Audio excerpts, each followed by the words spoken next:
Bonjour tout le monde, aujourd'hui le repêchage 2024 c'est officiellement terminé et je voulais partager avec vous mes choix préférés de ce repêchage-ci.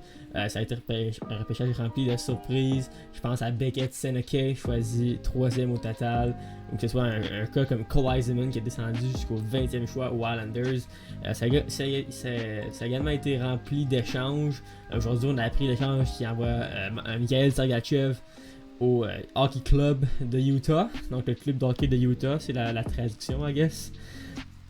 Et je voulais partager avec vous mes choix préférés. Je parlerai pas des échanges dans cette vidéo-ci, mais si vous voulez que je parle des échanges qui se sont déroulés aujourd'hui, que ce soit choix contre choix, donc je pense aux Kings, aux Canadiens, qui est arrivé pendant la première ronde, et je viens juste de mentionner l'échange entre le Hockey Club, ça fait un peu weird de dire ça, entre Utah et Tampa Bay.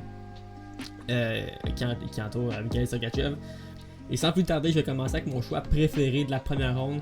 Et en tout cas, en tant que Québécois et quasiment Montréalais, c'est aussi un de mes choix préférés du repêchage au complet.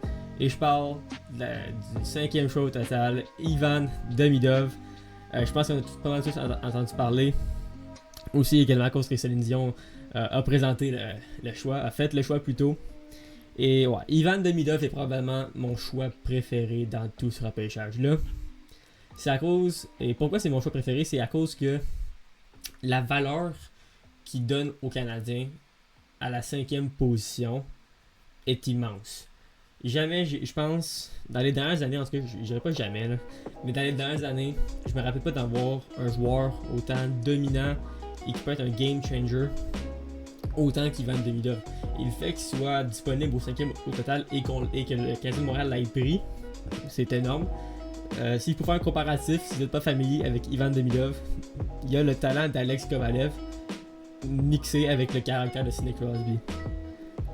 Souvent quand on parle de joueurs très dominants en termes de skills, je pense à Trevor Zegras et beaucoup se posent la question avec Matvei Michkov, c'est la question repose sur le caractère. Et à Curious Zegras, c'est pourquoi un peu les Ducks sont pas fans de Zegras en tant que tel. C'est parce que Zegras, oui, c'est un joueur qui te fait vendre des tickets. Beaucoup de monde sont fans des Ducks et assistent à des matchs des Ducks à cause que Curious Zegras met un show. Mais le problème, c'est est-ce qu'un joueur comme lui peut te permettre de faire gagner des matchs et une Coupe Stanley? Dans le cas mais quand on parle de Ivan Demidov et Matvei Michkov, selon moi, tu peux, oui. Et c'est tout à fait possible que si on se projette dans 5-10 ans, ou même si on se téléporte à la fin des carrières de tous les joueurs de ce repêchage-là, c'est possible que Ivan Demidov soit vu comme étant le meilleur joueur sorti de ce repêchage-là. Évidemment, le préféré, c'est Macklin Celebrini. Et mon choix aussi, Macklin Celebrini. Si je peux faire une prédiction pour ça, dans 5 ans, qui est le meilleur joueur de ce repêchage-ci, je dirais Macklin Celebrini, mais Ivan Demidov selon moi va être 2 et ça va être très très serré entre les deux joueurs. Une autre sélection que j'ai beaucoup aimé dans ce repêchage-ci, c'est le 12e choix au total qui a été fait par le Wild du Minnesota et qui a repêché le défenseur offensif de l'Université de Denver, une université qui a été championne NCAA cette année. Et je vais aller avec leur MVP de cette saison-ci, Zeev Boyum. Zeev Boyum, si vous ne le connaissez pas, défenseur assez offensif, mais qui a une des meilleures visions du jeu de ce repêchage-ci. Et dans les derniers défenseurs qui sont sortis, beaucoup dans ce repêchage-ci sont sortis de très bons défenseurs. Mais je parle aussi des dernières années, que ce soit 2022, 2023, 2021, 2020. Zeev Boyum a définitivement la meilleure vision de jeu parmi tous les défenseurs qui sont sortis dans ces repêchages-là. Et le fait que le Minnesota puisse l'avoir au 12e choix, en plus avec l'échange de Philadelphie, qui a juste dépensé un choix de 3e ronde pour dépasser les Flyers au repêchage et se permettre de repêcher Boyum. Ça fait peur. Si mon équipe préférée serait dans la division centrale, j'aurais définitivement peur. Le duo Faber-Boyum va être incroyable dans les années à venir. Et c'est pas la dernière fois que vous allez entendre parler d'un défenseur repêché par le Wild du Minnesota. Je vais en venir d'ici quelques joueurs. Un certain Aaron Kiviaru. Je vais en parler dans quelques instants. Mais pour venir sur Boyum, excellente vision de jeu, un très bon coup de patin selon moi, pas au niveau de Kyle McCarr, mais la vision de jeu, on peut voir un nouveau Adam Fox en Ziv Boyum. Et je crois aussi que ça va être un gagnant du trophée Norris. Ça pour moi, c'est une de mes prédictions dans ce repêchage-ci. Je vois plusieurs gagnants du trophée Norris éventuellement. Je dirais Lev Shunov, je dirais Ziv Boyum et Zane Parekh. Mais je vois très bien Boyum devenir le nouveau Adam Fox. C'est fort probable que les Islanders de New York ont fait le plus gros vol du repêchage avec le 20e choix au total. Définitivement, je dirais le choix consensus pour être le meilleur marqueur de but dans ce repêchage-ci. Le 20e choix au total, Cole Eiserman. Tout juste devant le Canadien de Montréal et Michael Age. Eiserman est encore une fois le choix consensus pour être le meilleur marqueur de but dans ce repêchage-ci. Et beaucoup de monde se pose la question, pourquoi est-ce que le meilleur marqueur de but sort 20? Le but au hockey, c'est marquer des buts, tu as fait raison en disant ça. Mais c'est parce qu'en dehors de son talent de marqueur, Cole Eiserman offre pas beaucoup sur la table. Il n'y a pas un très bon coup de patin, il n'y a pas une très bonne vision de jeu. C'est pas le meilleur joueur physique, il est très peu impliqué défensivement plutôt. Mais son lancer est de calibre NHL dès maintenant, même s'il n'est pas prêt de plein NHL. Je parle du joueur en tant que tel. Mais son lancer fait partie de l'élite de la ligue. On va voir un match 10 étoiles futur, je dirais en 2028-2029. Le concours d'habileté, le petit défi des cibles, là, on va voir Cole Eiserman participer à ça un jour. Et pour moi, ça n'a aucun doute. C'est un futur marqueur de 40 buts. Et le voir pairer avec Matthew Barzal, qui est un des meilleurs passeurs de la ligue. C'est un joueur qui ne marque pas 30 buts, Matt Barzal. C'est 20 buts, 60 assists. Et Cole Eiserman peut être le contraire. C'est-à-dire 40 buts, 20 passes. Un peu comme Zach Hyman, mais il marque pas du tout les buts de la même façon que Zach Hyman. C'est un sniper, un tireur d'élite absolu. Et l'avoir au 20e rang, alors que les Islanders en plus n'ont pas une banque d'espoir remplie, c'est assez vide de ce côté-là. Et d'avoir un marqueur de but de premier plan, de premier trio en Cole Eiserman, je pense que c'est assez massif pour eux. Ma 4e meilleure sélection n'est pas en première ronde, on quitte désormais la première ronde, on s'en va en 2e ronde, avec, je vais juste vérifier pour être sûr de ce que je dis, c'est un choix de la Caroline, le 50e choix au total, et c'est Nikita Artamonov. Pour ceux qui connaissent pas Monsieur Artamonov, c'est un passeur, un fabricant de jeu au centre, il peut également aussi jouer à l'aile. Et cette saison, il a passé l'entièreté de la saison en KHL, ce qui est très très rare pour un espoir de 2e ronde de passer la saison en KHL et d'être productif. Il n'y a pas eu une saison à la Matvei Michkov ou à la Danila Yurov comme on a vu cette saison, mais il a passé la saison au complet dans la KHL, ce qui est très très rare encore une fois pour un joueur qui n'a pas été encore pêché. Donc les rangs russes sont plus reconnus pour pas développer leurs jeunes joueurs. Par exemple, on le dit avec Ivan Demidov, même s'il a dominé la MHL, qui est le rang junior de la KHL, les SKA Saint-Pétersbourg ne l'ont jamais monté. Ils l'ont toujours gardé dans leur rang mineur, ce qui est assez spécial. Et plusieurs fois, on voit un jeune joueur être prêté, comme dans le cas de Matvei Michkov, prêté à un petit club comme le HC Sochi. Mais c'était pas le cas pour Artamonov. Il a joué la saison avec... Le nom de son club russe est très très compliqué, mais c'est le même club qu'Anton Silayev. Et il y a eu, à terme de points, une meilleure saison qu'Anton Silayev, même si on parle d'un défenseur dans le cas de Silayev, mais Artamonov a quand même eu une très bonne saison, plus d'une 20aine de points en une 50aine de matchs. Et l'avoir au 50e rang, pour moi, c'est assez spécial, parce que là, si tu regardes ses statistiques, on parle ici d'un choix de première ronde. Mais l'avoir 50e est dans un club qui est supposé être prétendant à la Coupe Stanley comme les Hurricanes.